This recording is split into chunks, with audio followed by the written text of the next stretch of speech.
আসসালামু ভিউয়ার্স, আমরা আমাদের অ্যাক্টিভ টু প্যাসিভের ধারাবাহিক আলোচনায় আজকে হোম যুক্ত, হোয়াট যুক্ত এবং অন্যান্য কিছু অ্যাক্টিভ থেকে প্যাসিভ অংশ দেখতে থাকবো। তো চলুন শুরু করি। তো এখানে হোম যুক্ত সেন্টেন্সটি আছে, whom did you see on the road. Whom যুক্ত হওয়ার কারণে অ্যাক্টিভ থেকে প্যাসিভ করার শুরুতে আসবে হো। হো এখন এটা আছে past indefinite tense. Past indefinite হওয়ার কারণে ওর সাথে আসবে ওয়াজ। এখন মূল ভার্ব সি, তার পার্টিসিপল সিন, তারপর আসবে বাই, সাবজেক্ট ইউ, অবজেক্ট আকারে ইউই হবে অন দ্য রুট। এটুকু তিনটা অংশ শেষে থেকে যাবে, on the root.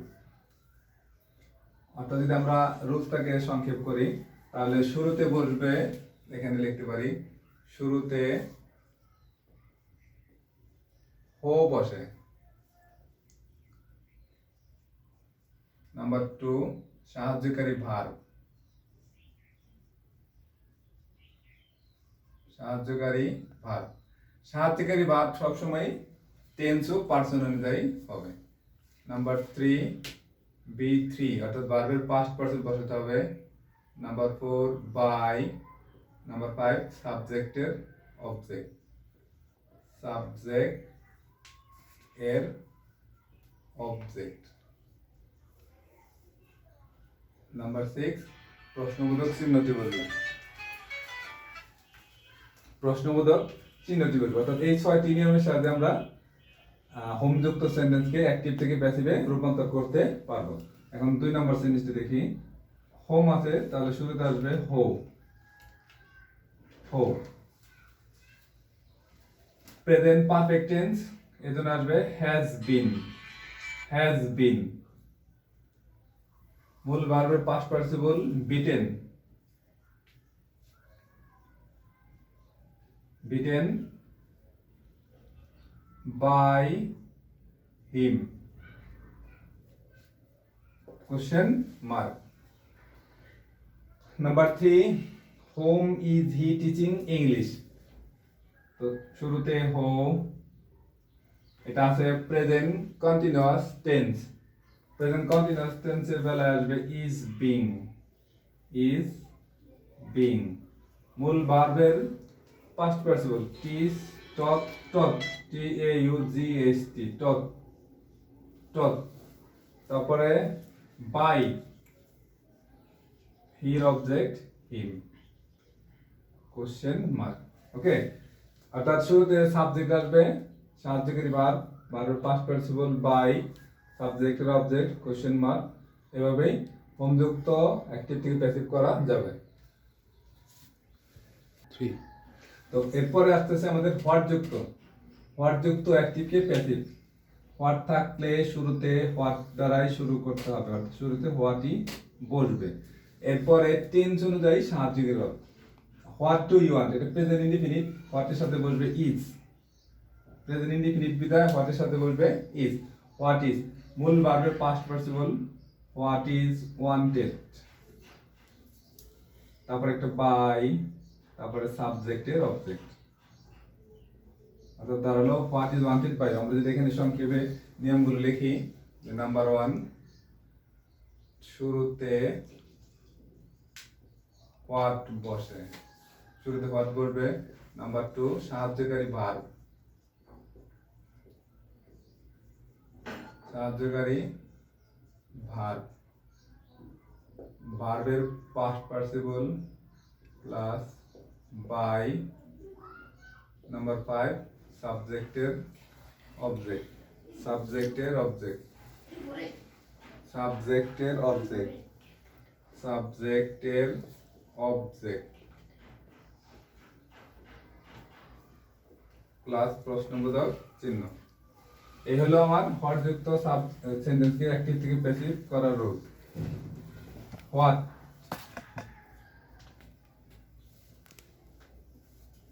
has been done by him. তো এখন may, might, can, could, would, going to modal যুক্ত যদি সাবজেক্ট ভার্ব থাকে, সেন্টেন্স থাকে, আই মে ডু ইট, এটা যদি আমরা অ্যাক্টিভ প্যাসিভ করি তাহলে কি দাঁড়াবে? এখানে অবজেক্ট যথারীতি সাবজেক্ট হলো, এখন এই মডেলগুলো থাকলে এই মডেলগুলোর সাথে বি যুক্ত হবে, সাবজেক্টের ভার্বের কাজটি হবে এই মডেলের সাথেই বি যুক্ত হবে।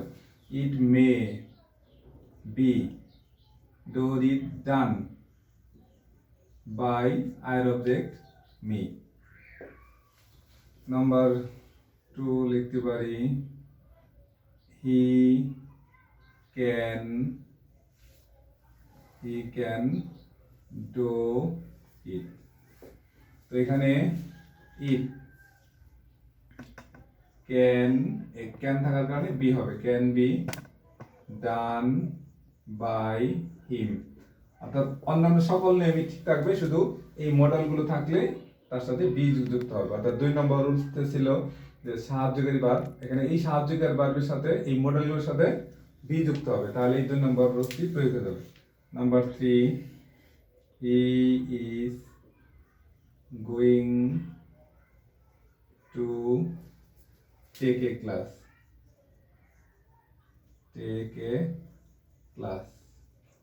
এটাকে যদি ধরি তাহলে হবে এ ক্লাস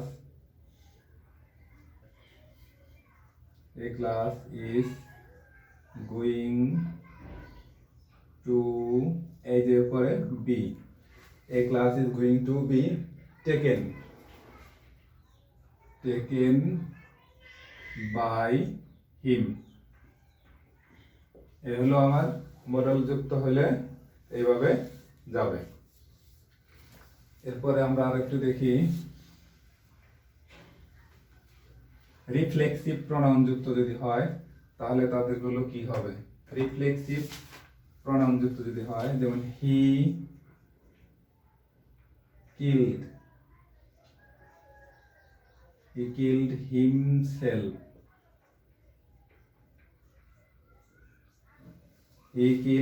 হিমসেলফ, তো সেই ক্ষেত্রে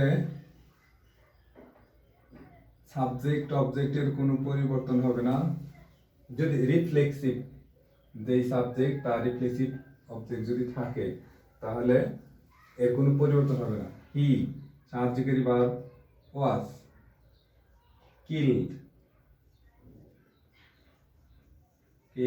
বাই হিম সেলফ, অর্থাৎ রিফ্লেক্সিভ প্রনাউনের যে বৈশিষ্ট্য সেটা যদি ফুলফিল করে তাহলে এখানে সাবজেক্ট অবজেক্টের কোনো পরিবর্তন হবে না। যেমন they help themselves, they help themself এটা তাহলে কি হবে, দে তাতে প্রেজেন্ট ইনডিফিনিট, দের সাথে আসবে আর, অর্থাৎ অন্যান্য সবই ঠিক থাকবে, শুধু সাবজেক্টের জায়গায় দেম সেলফ রিফ্লেক্সিভ অবজেক্টটা ওইখানেই থাকবে, আর কোনো পরিবর্তন হবে না। দে আর helped by themselves।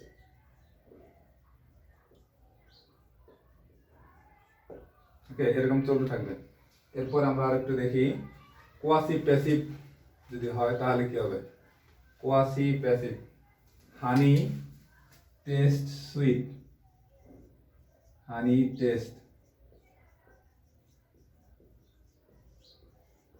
Taste sweet, the bed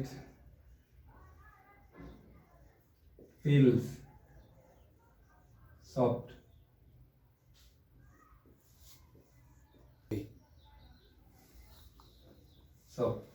তো যদি এই দুটাকে আমরা করি, হানি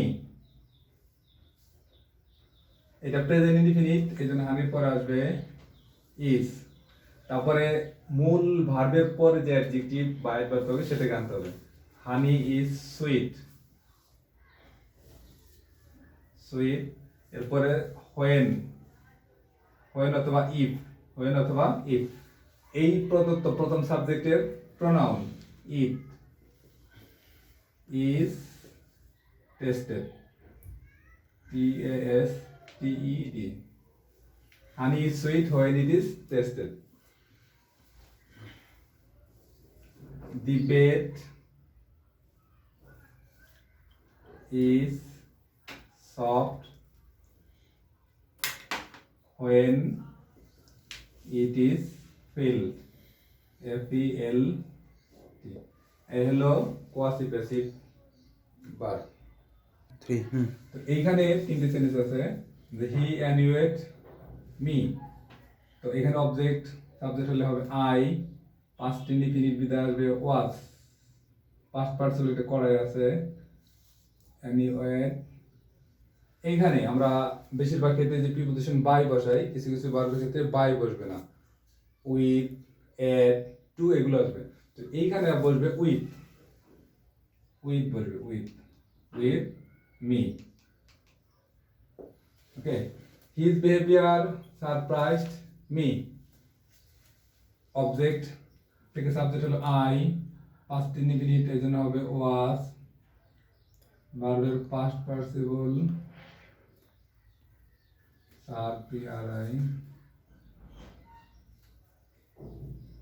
surprised at his behavior.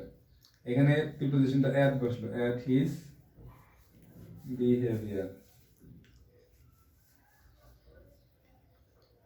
এটাতে ছিল উইথ। আচ্ছা, number panic seized the writer. তো দি রাইটার সাবজেক্ট হলো